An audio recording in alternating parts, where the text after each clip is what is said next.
guys, how's it going? Stoutman coming back at you once again, and today I'm going to be talking to you about a Christmas movie.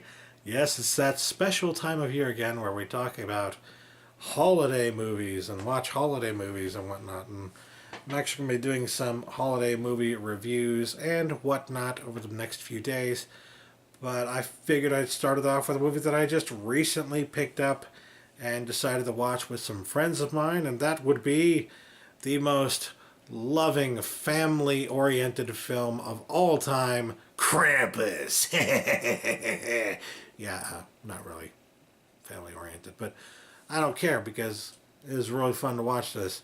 Finally picked this up during the Black Friday madness for $5, and that was a really good price for this because I don't know, after having seen it, whether I would have been happy with paying like $8 for it, because it's good, it's fun. I'm gonna watch it again probably once every 2 or 3 years for the holidays, but it's not that good. There are some issues with Krampus. I enjoyed it. Say that immediately. I enjoyed it, but a lot of the things that people took issue with in this movie, they weren't wrong to take issue with, because there are some problems, and it feels very much like studio interference to me, but I can't say one way or the other. All I know is that there are some serious chunks of time in this movie where it's just by the numbers studio kind of nonsense. It's just exactly the kind of crap that you would expect from actually a family-oriented holiday film. The kind of stuff that just gets boring over time and you're just tired of fucking seeing it every goddamn year. And they never do anything new or take any different approaches. And it's just, yeah. You thought, going into this, Krampus, this is going to be a different holiday movie. But for some reason, there are so many moments in the film that are very much not different from everything else you've ever seen. Some that even border on a Kirk Cameron Christmas movie that, yeah, I mean, it's not perfect. It's not perfect. But that being said, I can't be too upset about those moments because, you know, you gotta have the Norman Rockwell Christmas before you can see the Norman Rockwell Christmas being destroyed by Krampus. You know what I mean? You can't have Krampus destroying everything good and righteous about Christmas unless you see the good and righteous side of Christmas in the movie. And even so, there really wasn't much in this movie that felt necessarily good and righteous, as a matter of fact. I know that sounds contradictory, but hear me out. What I'm trying to say is that although we've seen this stuff before a million times, this kind of stuff before a million times, it's not necessarily like it's not all necessarily goody two-shoe, happy-go-lucky kind of family Christmas movie stuff. It's very much irreverent family Christmas movie stuff. The kind of stuff that you would expect from National Lampoon's Christmas Vacation.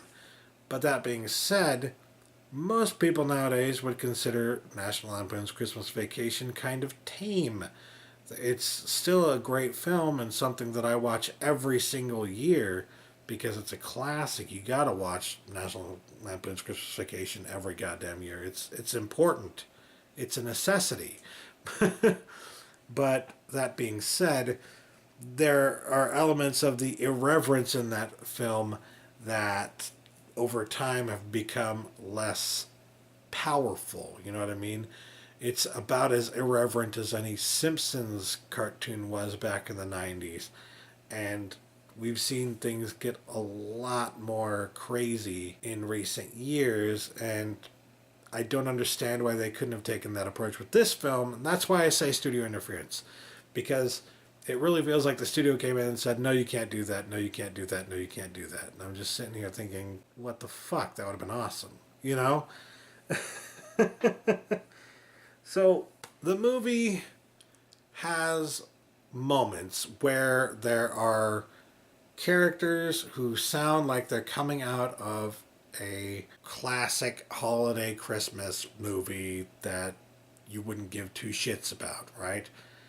But to be fair, you set that character archetype up. You set up these characters who are just, maybe they're not the best people in the world. In fact, a lot of them are very deeply flawed and have problems.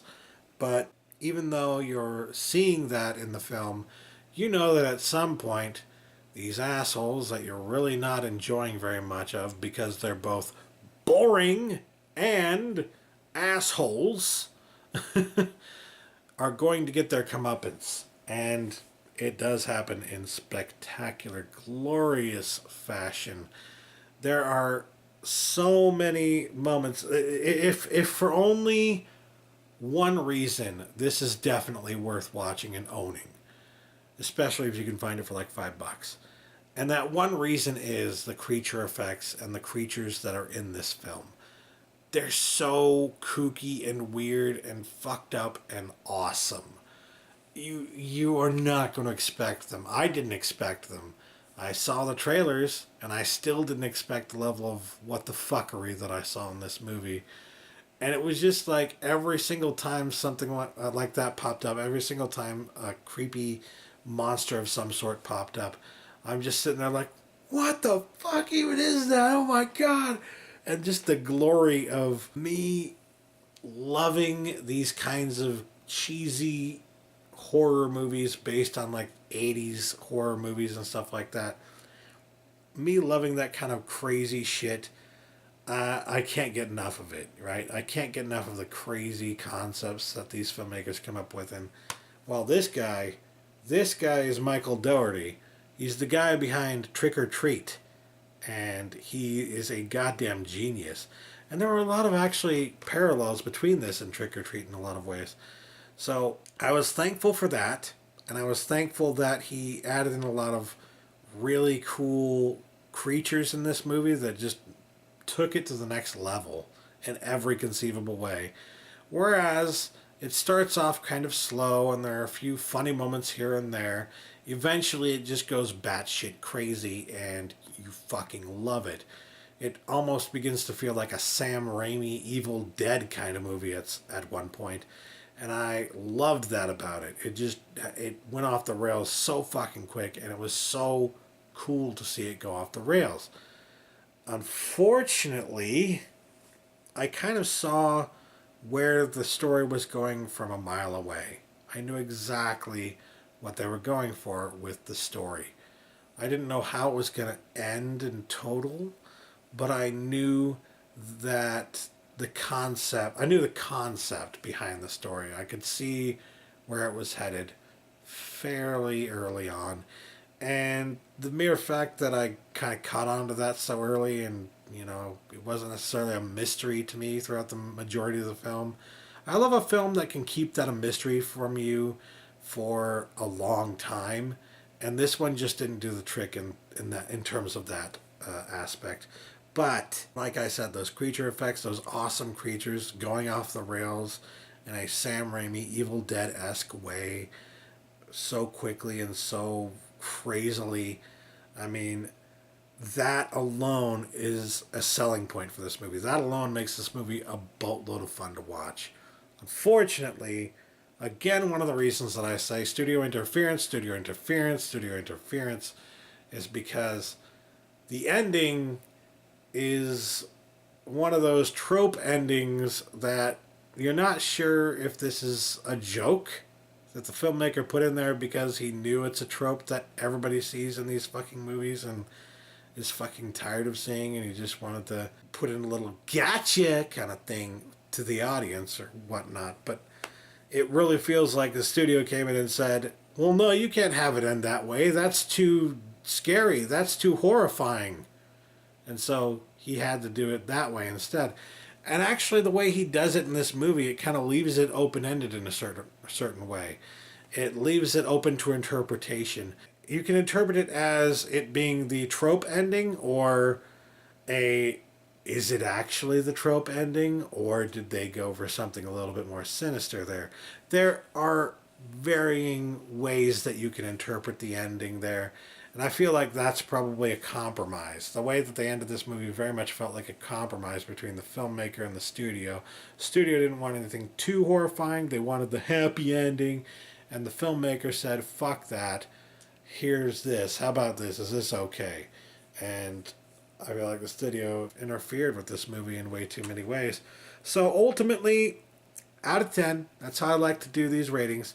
I give this movie a 6.5 out of 10. It's definitely worth owning. It's definitely worth having in your Christmas movie collection. But like I said, it's probably a movie I'm not going to visit every Christmas. It's a movie I'm probably going to revisit every other Christmas or every 2 or 3 Christmases, because it's fun. It's a boatload of fun, but in certain moments, but it just has those overarching problems where it just feels like somebody came in and said, no, you can't do that, no, you can't do that, no, you can't do that. And so it ended up being kind of bland in certain areas of the film, sadly. So, yeah. But I feel like this could be a nice little, not a compendium, a nice little movie to pair with National Lampoon's Christmas Vacation. There are a lot of elements to this movie that feel like National Lampoon's Christmas Vacation. So, yeah, very good if you want a movie to pair with that one. First you watch Christmas Vacation, and then you watch the more irreverent, creepy, what the fuck horror movie version of that in a certain manner of speaking. So, yeah, very happy to have this. Very happy to finally be able to check it out, and did enjoy it, but just not as much as I was kind of hoping I would enjoy it, you know? So, yeah, those are my thoughts on Krampus. Let me know what you guys think in the comments below. Thanks for watching. Catch you later. Peace.